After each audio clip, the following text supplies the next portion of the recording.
These bees are really, really wonderful creatures, as we're going to hopefully see tonight, looking at them, and something amazing that God has put on his planet Earth for us, and without them, we'd be in a little bit of trouble. So, a bit of background. I've been fascinated with bees for a long time, back when I was a kid. I think the interest sparked. I went on a trip with my grandparents to a place. I'm not going to name the place yet. And it was on this trip with my grandparents, Peter and Jenny Mansfield, that I got an interest in bees, and particularly a certain type of bee. And it's called the Ligurian bee. It's an Italian bee, Italian honey bee. But the thing that grabbed me at the time was that when we were looking at these bees in this certain location, which I'll reveal to you shortly, in that location they actually hold the most purest form of the Ligurian bee anywhere in the world. And it's not far from here, actually. Does anyone know where the most purest form of the Ligurian bee lives? Uncle Carl. I knew Uncle Carl would know. Uncle Carl knows everything. All right, where was it? Kangaroo Island. Okay, fantastic. There's no lollies, sorry, but you get the reward of being Mr. Knowledge. So yeah, it's Kangaroo Island. It's not far from here, and they hold the most purest form of the Ligurian bee anywhere in the world. It's Kangaroo Island. And as an aside, the Ligurian bee is a really docile type of bee. The Italian bee. It's very docile. It's not aggressive generally, and it's quite a harmless bee. And it's this sort of bee that I actually keep in my hive back home, or a variety of the Italian bee. And again, my interest in honey was also sparked as a kid when we went to Queensland, and I tried a really unique type of honey. Has anyone tried Tasmanian leatherwood honey? Yeah, a few have. It's very unique. It's a little bit gritty. It's like a dark, deep, rich colour. And that interests me a little bit as well. You either love leatherwood honey or you hate it. So yeah, that's a little bit of history, how we ended up sort of having an interest in bees. And it was only recently that I was able to start this hobby for myself and with the kids as well. I want you to come with me to the book of Genesis to start with, Genesis chapter 1 if you can. Because it's really amazing when we read this section of Scripture, brothers and sisters, young people. It's a section of Scripture which has unfortunately been, as we know, in recent times muddied quite substantially. And when we read Genesis 1, we should be absolutely amazed when we read Genesis 1 in depth and actually try to picture what would have been happening at that time. We should be blown away and amazed by it. And sometimes we read things in the Bible, we read sections of Scripture in the Bible, and we become a little bit desensitised to it. And we just read Genesis 1 as if God created the earth. Well, yeah, but he actually created the whole earth, and that's an amazing, amazing thing. Think about the effort that the angels went into the design as they were creating these animals. Huge amounts of work and engineering went into this. And for me, this is the reason that I love my bees so much, because they teach us a lot. The amount of design work and the intelligence that is in bees is absolutely fascinating. It's mind-blowing, actually. They are pre-programmed to do so many things. I even think with my kids, they were not pre-programmed to do half as much as bees. And if we actually left our kids to just happen, they would not end up half as good as a group of bees. So they are amazing. They have an extremely good GPS system that rivals anything that man's ever come up with. Bees are extremely OCD, extremely. They're pedantic about certain things. They're extremely hard-working, very hard-working. They're never lazy. Bees are never lazy. And lastly, without bees, it's very likely that what we see, especially up at this fantastic camp and the lovely surrounds, it would be vastly different if we had no bees in the world. Genesis 1:31, we read, "And God saw everything after the end of his creation, having created everything with the help of the angels, God saw everything that he had made, and behold, it was very, very good. And the evening and the morning were the sixth day." Everything God made was very, very, very good. It wasn't okay. It wasn't passable. It was very good. I was only thinking this the other day when we're actually outside our hall at Woodville, and one of those sausage dogs walked past the meeting. God didn't design the sausage dog. That's had some sort of man-made factor, because angels and God don't come up with a design like a sausage dog. That's had human input, and when humans have input, things don't generally work out as well as when God has input. Bees, on the other hand, are amazing, and we're going to see that. Sausage dogs, yeah, not so much. They're built for... They're cute. If you've got a sausage dog, they're cute. We'll give you that. Well, what of bees? How do bees work? How do they live? And how do we get the wonderful substance that we have down the front here of honey? Now, that's actually my honey. Well, it's not my honey. It's the bees' honey. They made that, and I'm told that there should be enough there for each family. Not each person, but each family group. So after the talk tonight, nominate someone from your family to come up and grab some. I'm sure you won't have boring toast for breakfast, but if there is toast around tomorrow, feel free to use it on that. It's pure, it's straight out the hive, nothing's been touched, so if you're allergic to honey, don't eat it. That's about it. In the world, there's approximately 20,000 different species of bee, so that's a lot. In Australia, we have approximately 15,000 different species of bees in Australia, and or native to Australia. In Australia, we have what we call native bees, and we have what we are going to probably spend most of our talk tonight talking about, the honeybee, or the more common honeybee. Native bees, unlike honeybees, they don't always live in hives. All right, so native bees are a little bit different in that space. Some native bees are solitary, meaning that they don't have a queen bee, or they don't have worker bees. Some species of oh, sorry, I've got a cute photo to show you. Obviously, that's the kids. That's some of the honey that we harvested last year, and it's some of that honey there. That's Sophie next to our hive, Sienna next to our hive, and the three of us. Emma didn't want a photo, so she missed out. So some of the native bees, we've got what we call the teddy bear bee. That's a cute little bee, very cute. They are excellent pollinators, the teddy bear bee, and found all over Australia except for Tasmania, which is not part of Australia if you come from Tasmania, but that's fine. Also got carpenter bees. Carpenter bees have their name because they're a great looking bee too, with their bright colours. They're a native Australian bee, pollinating bee, but they actually burrow their nests or into wood, hence why their name's the carpenter bee. So that's a type of Australian native bee. And also the cuckoo bee, really great colour with the blue. They display striped, checkered or spotted abdomens in bright, vibrant blue and white. Really unique looking bee. Interestingly, the smallest bee I think in Australia, a native bee, is 1.5 mil long, I believe, if I remember rightly. So it's 1.5 millimetres, which is tiny. That's one of the smallest sort of bees. When we were up in Queensland recently, we saw some like that. Not exactly that type, but very, very small bees that you struggle to sort of see. And they don't look anything like a honeybee, completely. You wouldn't pick them for a bee, some of these native bees. But the one thing that we want to look at tonight is the honeybee. Honeybees, I think, as I've said, are probably one of the most industrious creatures that God has designed. They're extremely hardworking. Honeybees, they live in a colony, and the colony lives in nests. And some nests are wild, but if you're like me and you keep bees for yourself in your own backyard, or you've got them on your property, they live in what we call hives. So as soon as we have a box for them and we look after them as hobbyists or as beekeepers, these honeybees live in what is known commonly as a hive. All right.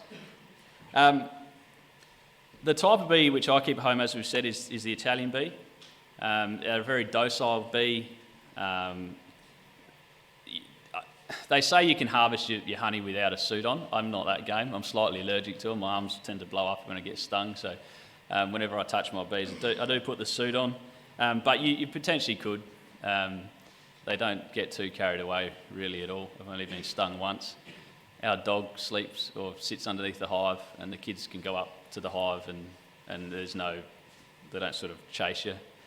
Generally, bees only get annoyed when you try to steal some of their food. So yeah, they're very placid, and the kids enjoy them. Speaking of their hive or of their house where the bees tend to live, bees find the weirdest and the most wonderful sorts of places. There's some up on the screen too. Some of these are swarms, but they find the real bizarre types of places to set up home. They find any spot they can. Irrigation boxes, possum boxes are common, barbecues, attics, cool spaces. How many people know Uncle Pat Perinacci here? Yeah, lots. Uncle Pat had them living in his house under the floorboards, so they get everywhere, and they can set up hives wherever. All right. We actually know that, not from nature, but we actually know that from the Bible. Does anyone know a weird place in the Bible that there was a hive? Correct. All right, Samson. Okay. Judges 14, verse 8. If we remember the story of Samson in the book of Judges, we have that incident where Samson kills a lion with his bare hands, and then he returns to the woman of Timnath, and on his way he sees something very interesting. He sees something unique. We read it in verse 8 of Judges 14. After a time he returned to take her, and he turned aside to see the carcass of the lion, and behold, there was a swarm of bees and honey in the carcass of the lion. And he took thereof in his hands and went on eating. And he came to his father and his mother, and he gave them, and they did eat.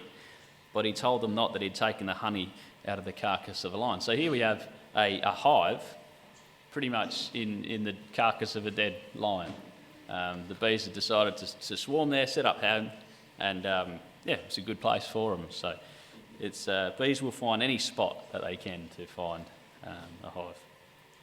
Having said that, as beekeepers, generally you try to keep your hives as clean, as neat as possible, and as well looked after. If you do have a beehive, there's certain boxes that you do need to tick. It's not just something that you can go grab a hive and set up in your backyard. You do need to register with PIRSA if you do have hives. It's a requirement that you do carry out regular inspections of your hive, checking for anything nasty or disease. And these inspections do need to be logged in a journal or on an app to keep track of that. When you do an inspection of your hive, it's pulling your hive apart essentially. You do need to suit up, pull it apart, inspect each of the frames. Now, each of the frames, this might all collapse here, but this is what is known as a frame, each of those there. And we'll explain a little bit about it, how they work shortly, but that's part of the inspection. You would also try to locate your queen if you can. It's good to mark your queen, and that way when you open your hive and you find your queen, you know that she's laying eggs like she should, and this hive has a queen for one, which is pretty essential. So as we'll see a bit later on, the most common form of hive in the world is what is known as a Langstroth hive. Up on the left on the screen there is what is known, it's the most common designed hive. It's called a Langstroth hive. The design hasn't really changed in about 150 years of this sort of hive. Pretty simply because it hasn't had to. It's very simple, it works well. And there hasn't been much design change in that. It's extremely good at what it does and works well. If we were to look at the hive on the screen, what we'd find is there's three very distinct areas to the hive. We've got what we call the lower section right down the bottom there. That's the base on what the hive sits on, keeps it elevated off the ground. And this is where we have an entrance board right down the bottom, and this is something that the bees will land on as a landing pad, and then they'll enter their hives. They'll come down like a fighter jet, land sort of on that baseboard, and then in through the entrance, and then up into the hive. The boxes that you see, I'm not sure how, yeah, it looks pretty clear. There's two boxes there. The bottom box is where the action happens really in a beehive. In that bottom box is where the bees store their brood, which is their babies. They store pollen, propolis, and of course their honey as well. So that's all sort of sectioned off in these frames here. So if you can imagine the bottom box incorporating all of those frames, that's what the bees will make their babies on, set up their comb, incorporating those cells, the baby cells, incorporating that also the honey cells as well. This here is, I'll do this carefully. So this here is what we call a frame, all right? So what the bees will do on that, I'll take that out, that slides in just like that. And that will sit. The top box, well actually, I reckon I've got a video of this. Give me one sec. Yes, I do. I've actually got a picture of what you'll be looking for when you take one of these frames out. So if you can have a look at that picture up there, up the top right-hand corner, we've got capped brood, so that's babies that are all capped off and are growing. We've got uncapped babies there in the larvae, just below. We've got some capped honey down the bottom left-hand corner, and you can see it's all capped, that's ready to eat. And then up the top also, we've got some pollen stored, and some uncapped honey, just above the capped honey. So that's what you would typically find in any one frame at a time. So they're very clever at storing what they need in each of those frames. Currently in my hive, all those frames are pretty full. So I think I've got 8 frames in the bottom. Generally with hives, you've got an 8-frame hive or a 10-frame hive. Mine's an 8-frame and they're pretty full. And the boxes get quite heavy once they're all filled up with honey and babies, and it's all happening. Now, the really interesting part about the bottom box, which we can see, so now we're talking that bottom box, is the temperature that this section of the hive is kept in, because this is where the babies are.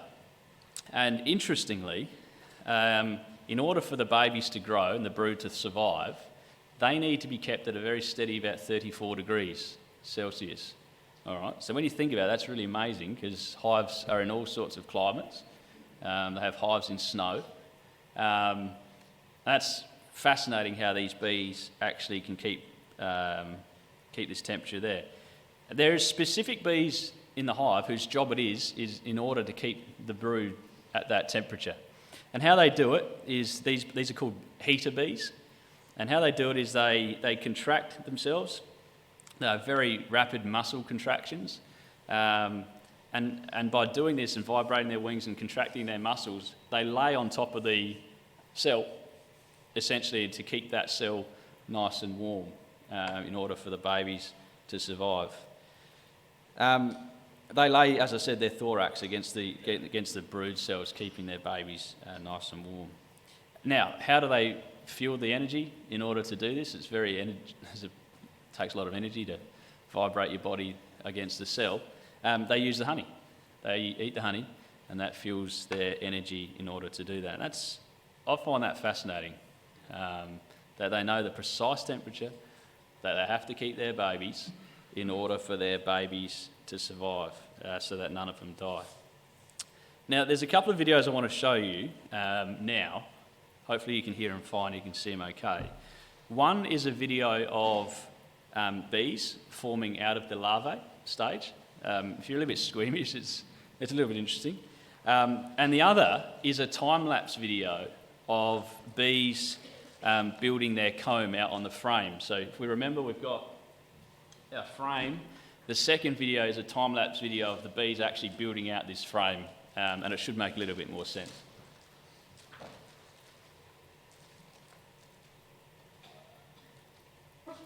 Here is a bee egg as it hatches into a larva.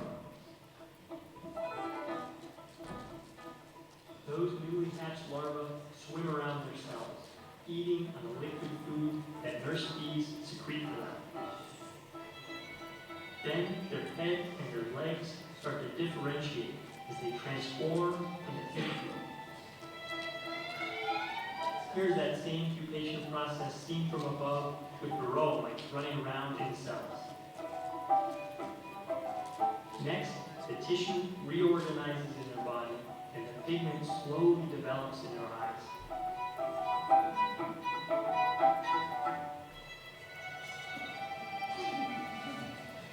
And the last step, their skin shrivels up and they sprout hair.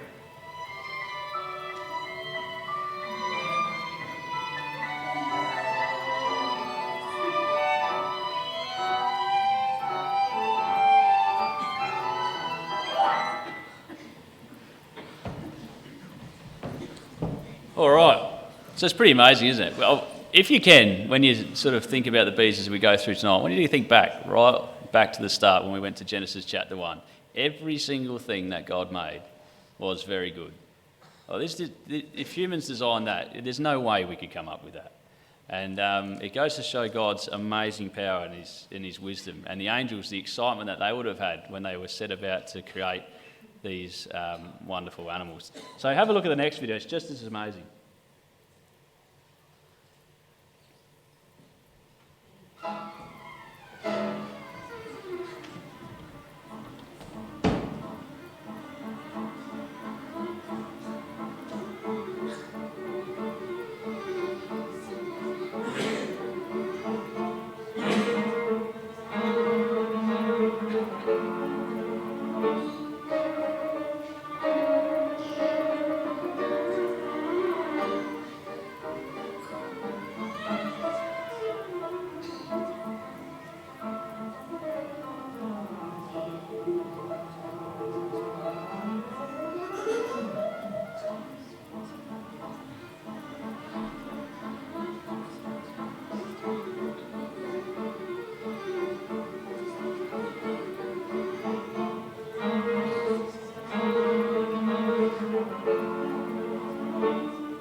All right, so it's fascinating, isn't it?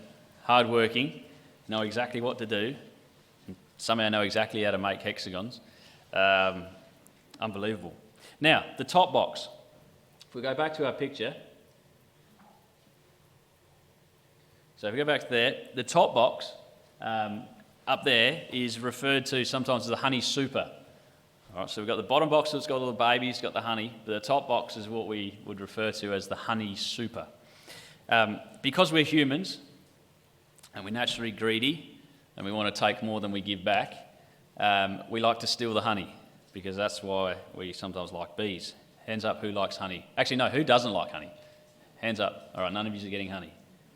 All right, well, there's going to be plenty more to go around. So lots of people like honey, that's awesome. And to get the honey, we need a honey super. The bee super is really, really important. See, between the bottom box and the top box is something called a queen excluder. And a queen excluder essentially excludes the queen from going up into the top box. Now, does anyone know why we would want to stop the queen going up into the top box? Uncle Andrew's very, very quick on that. To stop them breeding babies in the top box. Yeah, exactly. No one likes larvae and babies in the honey. We just want the honey. All right, so what that does is it stops the queen going up into that top box. Now, does anyone know how a queen excluder works? Because a queen excluder is essentially like a grid. It's like a metal plate or a plastic plate and it has holes through it. How does it stop the queen going up? The queen's too big. She's too big, she's too fat, she doesn't fit up there. So all the other bees are able to go up into the top box. They're able to do what they need to do in making honey. And the queen's stuck down the bottom to lay eggs and build the hive down there. All right. That's when humans come in. and that's when we start to get greedy and we want to start to take the honey, and it's easier to harvest when we've just got honey up the top as well. Now, having spoken to you about the most common sort of beehive, as we said, the Langstroth hive, this one up here, I actually don't have a Langstroth hive. Got one very similar to a Langstroth hive, but it's something slightly different. Excuse me. All right, I've got one of these. These are a little bit different to a Langstroth hive. I've got what is known as a flow hive. So it's based on the Langstroth hive, very similar in design, but the flow hive is something a little bit unique. I thought it's something pretty cool. The debate is out there in beekeeping circles. The traditionalists don't generally like the flow hive. That's fine. It's like Christadelphia. We're all a little bit different. We've got to do little nuances. So I've actually got a flow hive, and we're going to run you through what a flow hive actually does. There was actually no real progress or change in beekeeping hives for about 150 years until someone decided to invent what is known as the flow hive. And that was invented in 2015 by one main Aussie guy. He lives in New South Wales. And he decided to come up with an idea that would eliminate the need for you to harvest your honey without having to actually take all those frames out, annoy the bees, damage the bees, etc. A little better way to harvest honey. It's simple. It's a really simple idea. I'm annoyed I didn't come up with the idea because I'd be a very rich man, but he did. And I've got a little bit of a video to show you what a flow hive is. Essentially what a flow hive is in the top part of the hive where we would have normally all these frames with honey in them. It's actually a plastic hive. It's plastic comb, plastic hexagons. But the simple part is that when you turn an Allen key, when your frames are full of honey, they oscillate slightly, it cracks them, and then the honey flows out of the hive, down a chute, and then out a tap, as you can see there. So I'll show you this video.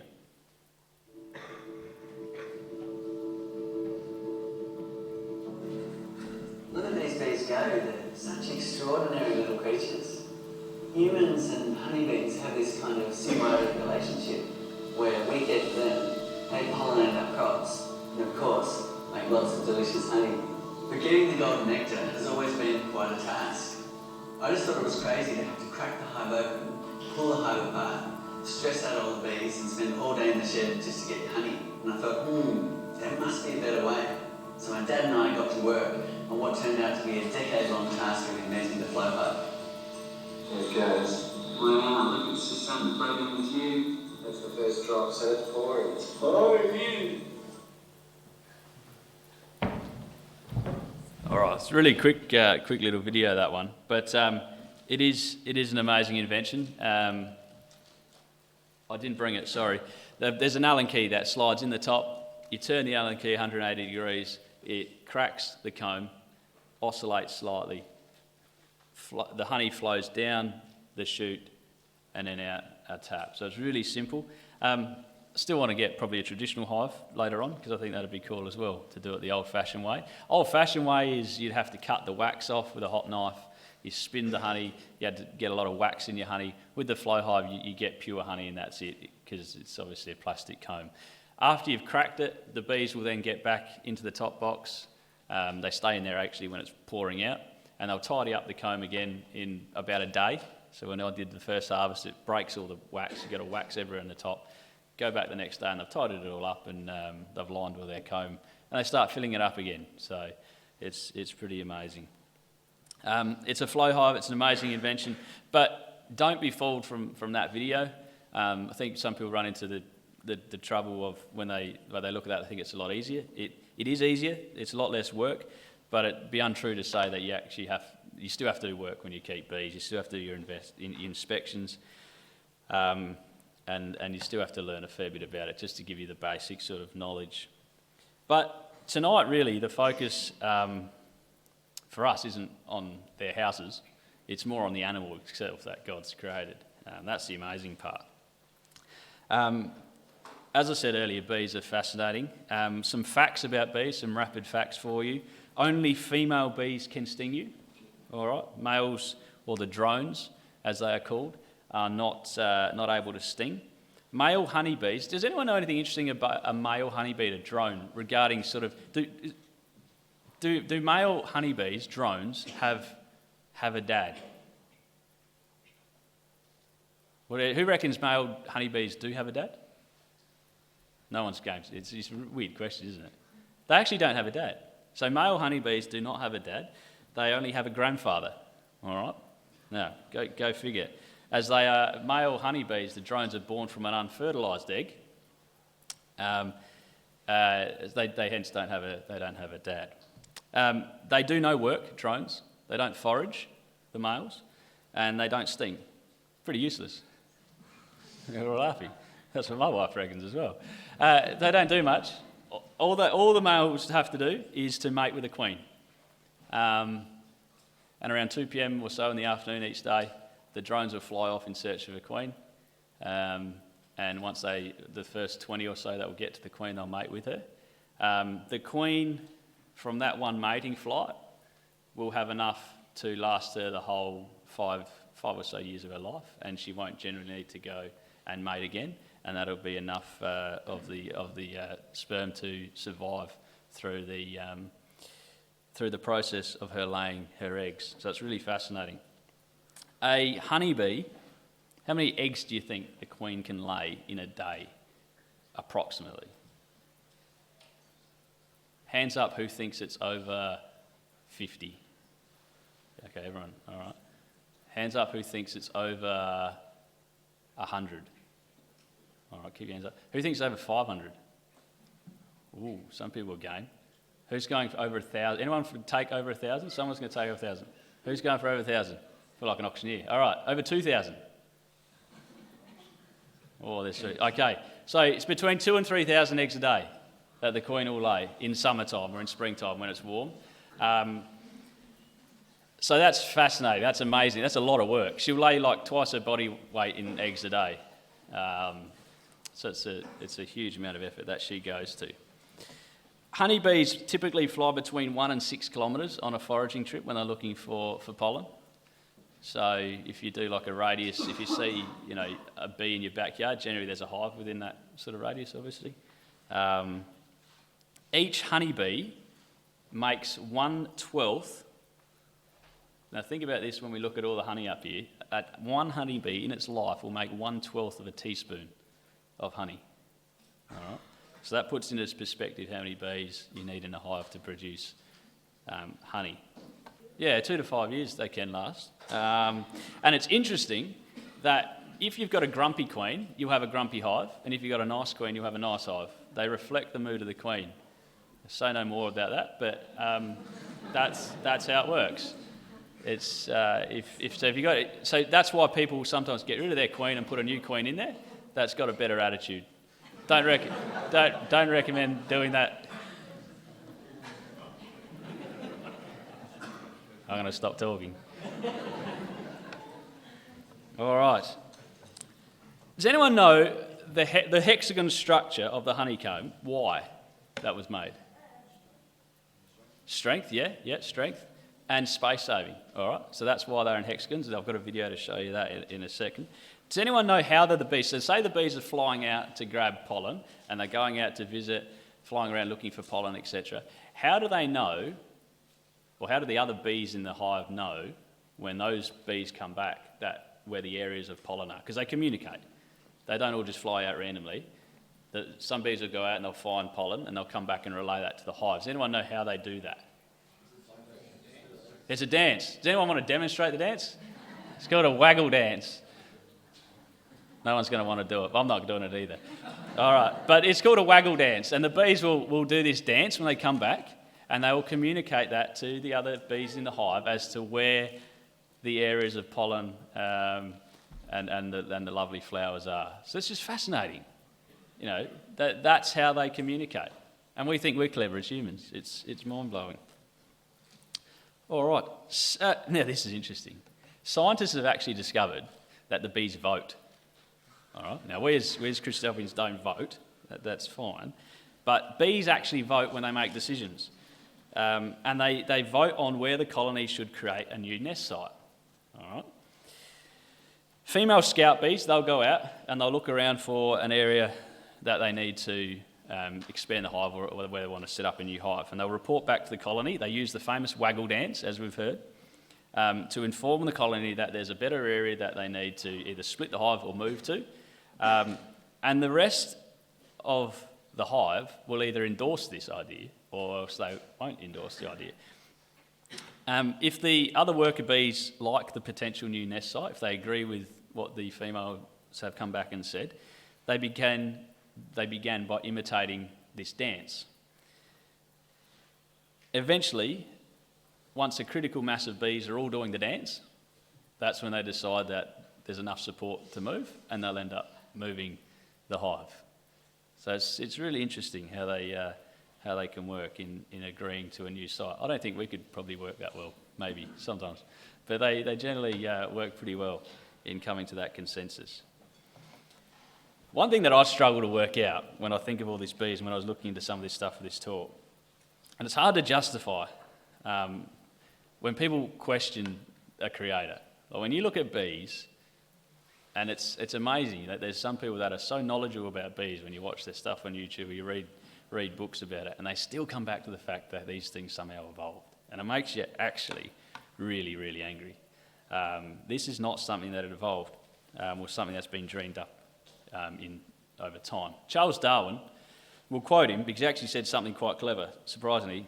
He was flawed, but he said something interesting. He said this regarding the honeycomb, or on the hexagonal structure of the honeycomb. As we said, it's this particular way that it's built for strength and space saving. He says the honeycomb is absolutely perfect in economising labour and wax.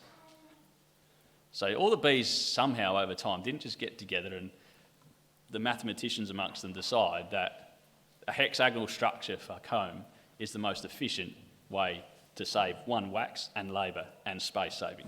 They all didn't just decide that over time. They've been pre-programmed. God's put this in place for these bees and they know it from the day that they were born. I want to show you a video of the honeycomb which really shows us how amazing the structure of honeycomb is. And unfortunately, I tried to edit it out, but I think there's a bit in there that they talk about evolution. It'll just show you how stupid these people actually are. They really need to just swallow their pride and actually admit that there's a creator, but once they do admit there's a creator, then there's the responsibility, and I'm sure they don't want the responsibility to that creator. Oh, sorry, before we do that, I've actually got a video of my hive, and I forgot I put this into the PowerPoint, so forgive me, you'll just have to hold on the hexagonal one. I don't think there's any audio to this, so I might narrate it as we go. That's the front of my hive. As you can see, it's the plastic, the other plastic frames of the comb, and you'll be able to see if you look inside those, bees climbing up and down those frames and getting to work pretty well. So as you crack that comb, you've got those flutes that sort of go down angular, and that's where the honey flows, and then down the bottom. And that's into the side. You can see the extent. If you look really carefully, I know it's a bit hard, you'll be actually see uncapped honey in behind all those bees. So you can see the volume of bees, and that'd be replicated in that bottom box as well.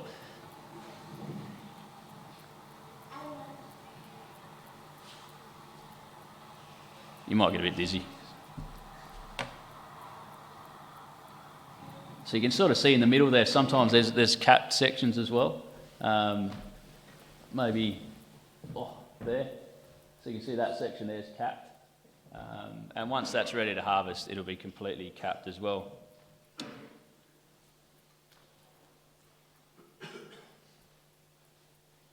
This almost looks man-made, manufactured. It doesn't look like something from the natural world. The precision, the fine straight lines that they've created is extraordinary. Right.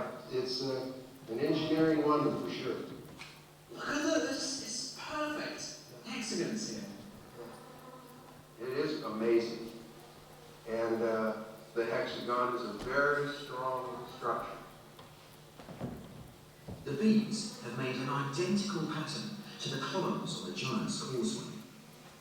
Each cell is exactly like the others, 6 walls meeting precisely at 120 degrees. And every honeybee, everywhere in the fill these shapes. It's as if the hexagon is built into the bee's DNA. You can see the bees going down inside the cell. It's almost exactly the same size as their bodies. But Right. are they using their body like a ruler in some sense to do that? I would say that's an accurate description. I know different races have a smaller body and the cell size in their cone is smaller. And each of the hexagons, how do they actually make a hexagon rather than some irregular shape? They've just done it for thousands and thousands of years. They were born to do it. They just instinctively know that this is the shape of their home. But there's more to the bee's behaviour than raw instinct. There's another reason why they build in hexagons. And to reveal that reason, we need to turn to the universal language of all nature, mathematics. The bee's primary need is to store as much honey as they can, while using as little precious wax as possible.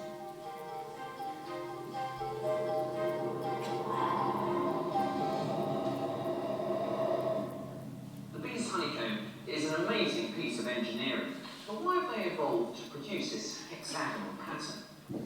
Well, actually, they don't have too many choices.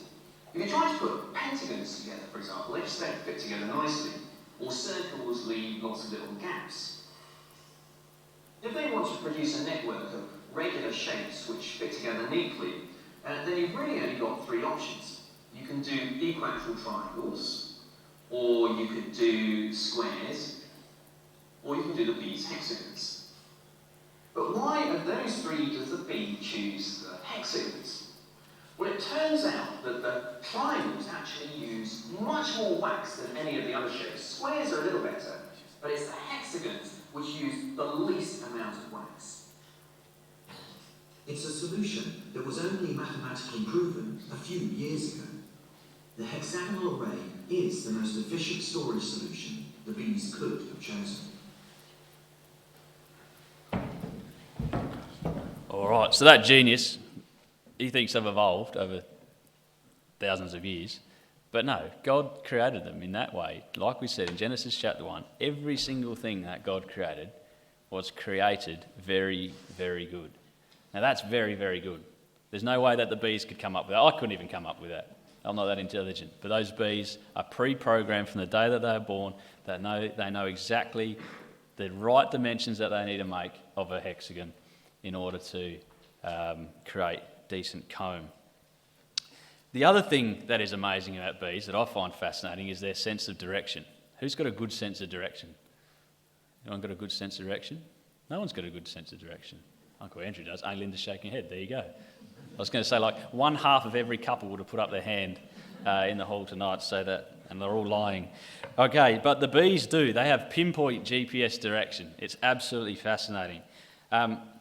If you've got a few minutes in the next little bit when you get home, have a little bit of a Google about bees' GPS. It's absolutely fascinating. I can't do it justice tonight. But the way that a bee navigates is completely different to how me and you navigate. Bees and many other animals use what is known as optical flow to determine how fast they are going or where they have moved through their environment. Now, essentially, they ignore all other senses in order to pinpoint where they're going. And it means that they actually experience when they're flying, what they've determined is the bee doesn't feel like it's flying, but it feels like everything's flying past the bee as it's stationary. Everything moves while the bee stands still. And up until now, scientists have not actually known what the genius behind a bee's GPS is, or how a bee manages to find its way back to the hive after foraging and looking for food, especially when they travel up to 5k's around the hive at any given time. Bees don't use landmarks to determine where they go as well. It's interesting, their brains are about the size of a grain of rice on a bee, and they have 100,000 times fewer neurons than a human brain, and yet their sense of direction is probably a lot better than ours. They have no problem finding their way back to the hive. I want to show you a video that actually emphasises this and highlights it for it. And it really shows us God's wonderful hand in his creation. It's design, it's genius design, it's genius workmanship. that he has done. What I did is recently I moved my hive because it was getting a little bit too much shade coming through the back end of winter. I wanted to move my hive into a bit more sun to reduce some of the condensation, especially when we've got some warmer days. You're meant to move your hive slowly for this one reason. I moved it a little bit further just to sort of see what would happen. A little bit cruel. But what you'll see in this video is really interesting. The bees went back to the original hive. Sorry for the narration.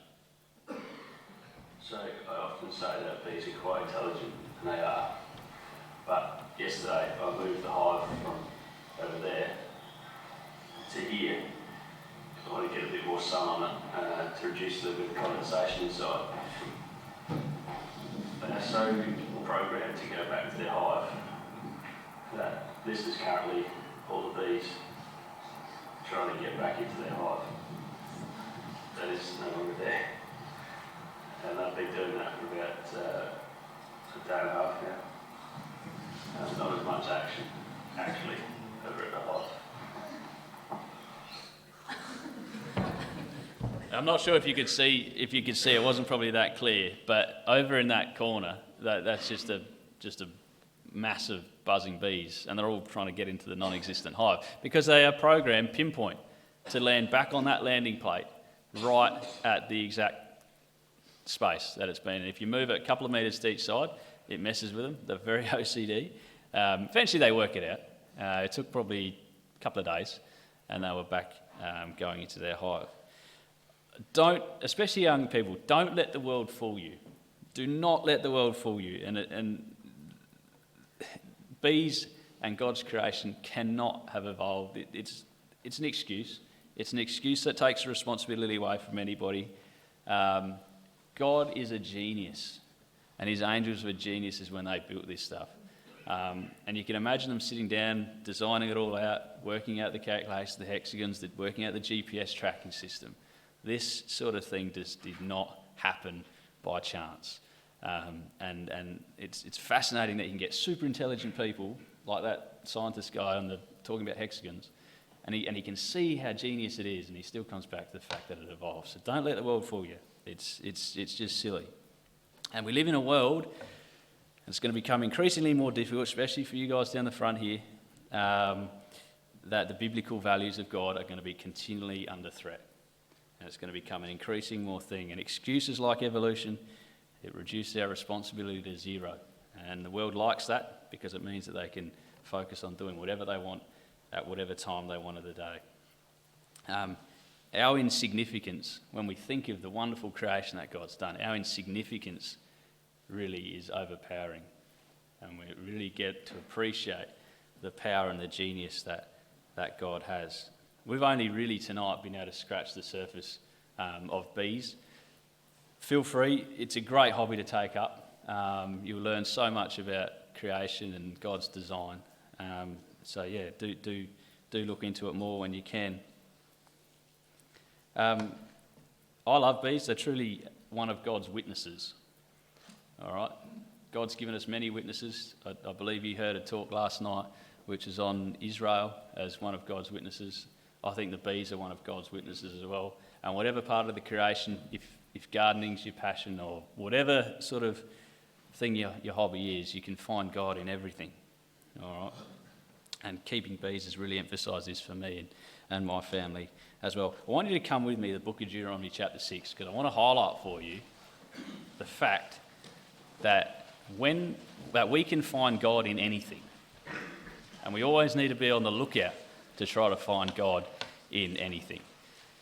Whether it's a hobby that you guys have or whatever form of life, whether it's your occupation, you can always find biblical lessons in so many wonderful things.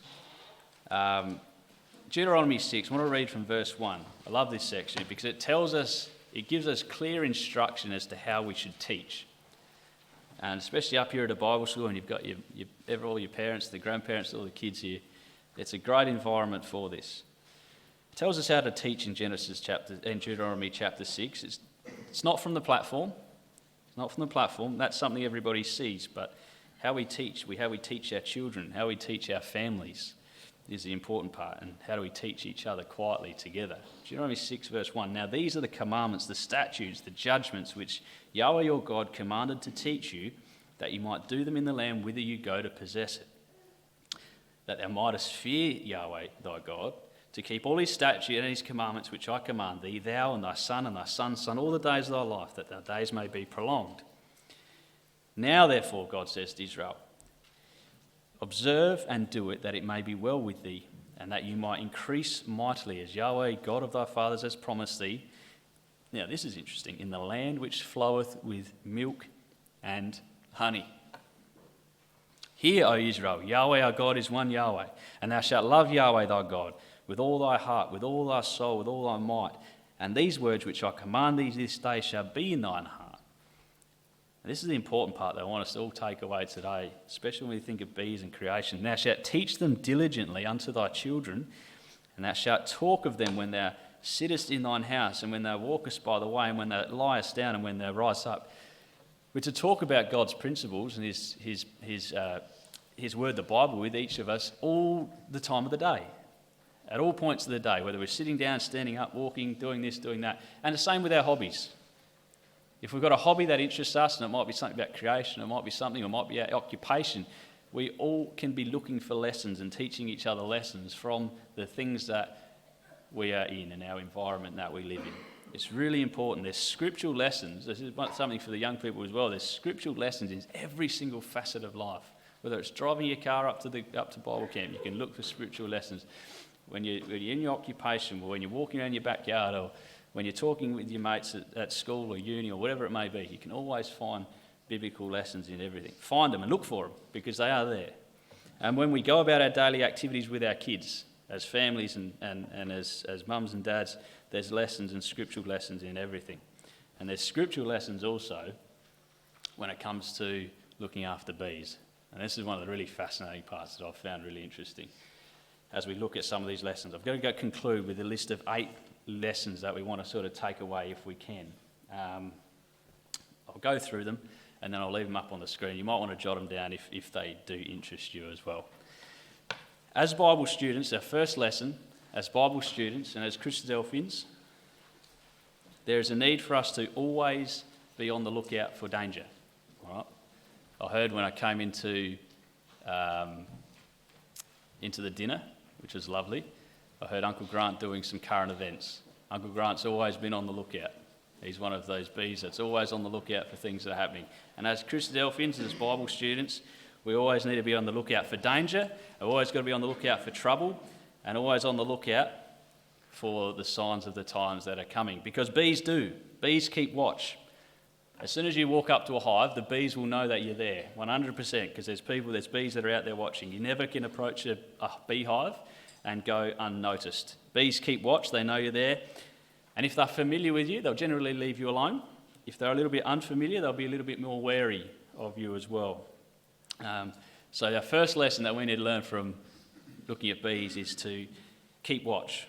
Let's keep watch together, keep watch for danger to our hive. So as young people, Christadelphians, brothers and sisters, let's always be on the lookout for danger to our hive, and always on the lookout for those signs which tell us that our Lord is coming back to this earth, the return of our Master. The second lesson that we want to go have a look at is bees are notoriously fussy. They are extremely fussy, and bees are super, super hygienic in how they keep their hive. They are complete neat freaks, bees. So much so that they when they produce their honey, if you know, it's actually antibacterial, it's antifungal. Honey was actually found recently in Israel. They suspect it was approximately 2,000 years old. This honey was still fine. So it's a fascinating product. But bees, as we said, are ridiculously clean. They remove any waste from the hive immediately to maintain a pure hive that's free from disease. They remove any distractions from the hive. They remove anything that hampers productivity. And the question for us as followers of Christ is, as we go about our daily business and as we lay aside every weight and the sin which does so easily beset us, let us run with patience the race that is set before us. So the question for us tonight is, are we storing clutter? Do we need to remove some of the distractions from our life or from our hive? Are we working to our full potential? What are those things that we may need to remove from our routine in order for us to increase our productivity? So take a lesson from the bees and let's get rid of anything from our lives and from our hives that is unnecessary or hinders or creates disease in our hive.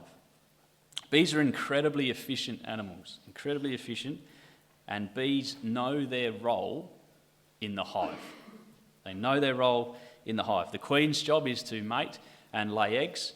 The workers feed the queen, they harvest pollen, they clean the hive, and they make honey. Some bees are nurses, others are scouts, others lay unfertilised eggs, as in drones. Each bee has a role to play in the hive. What is our role in the ecclesia of God? And what is your role in the ecclesia of God? 1 Corinthians 12 verse 12 says, "For as the body is one and hath many members, and all the members of that body, being many, are one body, so also is Christ. For by one Spirit we all baptized into one body, whether we be Jews or Gentiles, whether we bond or free, and have been all made to drink into one Spirit, for the body is not one member, but many." And our last point is also going to reiterate this as well. So in a hive, each bee collectively works in their own role. Each bee has its own role, and they each stay in their own lane, doing their own thing, not worried about what the other bees are doing. The question for us is, what is our calling, and what is our role in our ecclesia or our hive? In a hive, all the bees give their allegiance to the queen. In a beehive, there is only one ruler. There's only one queen. So much so that there can only ever be one queen in the hive, and if there's two, one will either have to leave the hive or they will be killed. A hive will only ever have one queen. Our life in Christ, we also can only have one master. Matthew 6:24 says, "No man can serve two masters, for either he will hate the one and will love the other, for he will either will hold to the one and despise the other. You cannot serve God and mammon." And just like the bees, we give our allegiance to Christ. He is our king, and we are his servants. So bees also only give the very, very best for their sovereign, for their queen. And in fact, in order for a queen to actually turn into a queen, what has to occur is that the bees in the hive feed her what is called royal jelly. It's a special sort of honey. And nurse bees, they'll select 10 to 12 newly hatched female larvae, and they'll begin feeding them this royal jelly. It's like a milky white substance that the bees secrete from the tops of their heads. And this exclusive diet of royal jelly, the very best that these bees can give, is what ends up turning the larvae into a queen bee. Now, the question for us tonight is, do we give the very, very best? Do we give our very, very best for our sovereign? The best of our energy? Do we give the best of our effort? The best of our time? Or are we people that give our sovereign, our ruler, our king, the leftovers, the things that are left at the end of the day, the dribs and drabs that we could afford prior to shutting our eyes? The bees give their sovereign the very, very best. Let's be like the bee. Let's give our king and our ruler the very best as well. Bees also have one purpose, and they live to serve. Bees serve their queen, their sole purpose in life. Worker bees, they store pollen and they make honey. Scouts go out on the lookout for danger and food.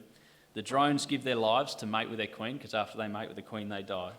Bees never, ever, ever stand still. And sometimes ecclesial life can feel busy, and it can feel like we've got a lot on. But we too, brothers and sisters, and our young people, have one calling, and that is to serve each other and to serve our King. Do we live to serve our master as the bee lives to serve their sovereign? Bees are also prepared and ready at any given moment to give their life for the betterment and the protection of the hive. What are we prepared to give up, brothers and sisters and young people? What are we prepared to give up? When we struggle to give up our time, when we struggle to give up our energy, we struggle to give up perhaps our freedom, our occupations, the bees, without thinking, will defend the hive and sacrifice their life to protect the things that they hold near and dear. Our Master too, our Lord Jesus Christ, was prepared to sacrifice his life and to lay down his life for the hive. Are we prepared to do the same in service? And bees also, this is unifying for us, the bees together will always work for the common good, and the teamwork goes into a hive, produces what we have here in this wonderful golden treasure, the honey. Bees work together for the common good. They're amazing bees. And the lesson for us is what treasures would we be able to make then if we together work together in our hive as a community, as Christadelphians in Adelaide? What could we produce? Golden treasure like that of the honey, of honey, if we work together as a community in love. If all of us as a united group of believers work together in spirit and in truth, we too can create wonderful golden treasures. And interestingly, a bee hive is known as a superorganism. Now, a superorganism, this is really interesting, a superorganism is defined as any collective group of individual organisms that behaves like a united organism. You could describe a superorganism as a group of independent individuals of the same species that thrives by interacting in synergy. Each individual within the superorganism has a specific role to play, and it's highly dependent on the other individuals performing their individual role successfully. Now it's a little bit deeper, but think about this. Professor Thomas D. Seeley, he was the author of the Honeybee Democracy. He said this: one way to think of a honeybee colony is then as a society of many thousands of individuals, the queen, the workers, the drones. But to understand the distinctive biology of the species of bee, it is often helpful to think of the colony in a slightly different way. Not just as thousands of separate bees, but also as a single living entity that functions as a unified whole. In other words, it can help to think of a honeybee colony as a superorganism. Just as a human body, remembering back to what we read just previously, just as a human body functions as a single integrated unit, even though it's a multitude of cells, the superorganism of the honeybee colony operates as a single coherent whole, even though it is a multitude of bees. Is this not the description of the body in Christ, brothers and sisters and young people? Is this not the description that we just read? All individuals, all of us here today are individuals, but working as a unified single body. And interestingly, this professor, he goes on further. He says a colony of honeybees, for example, functions as an integrated whole, and its members cannot survive on their own, yet individual honeybees are physically independent. All right. So they can survive on their own for a period, but they rely on everybody else to function. Thus, it may be possible for an individual honeybee to survive for a time outside a colony. It can forage for nectar and pollen from flowers. However, the survival of the honeybee species is dependent on the colony as a whole. A honeybee cannot independently rear a colony and produce new colonies to secure future generations of the species. We rely on each other. That's the crucial part of bees. We rely on each other, just as a bee. Yes, we can survive on our own. For a period, we can survive on our own, but we cannot thrive on our own. We cannot thrive on our own. That's why I'm assuming that all of you have gathered here this week as well. That's why you're all here, assembled to be with each other. Individuals, obviously, on your own individual walk, but also to assemble together this week as a colony, as a hive of activity. You've come here to be busy, of active service, in service to your sovereign and to your King.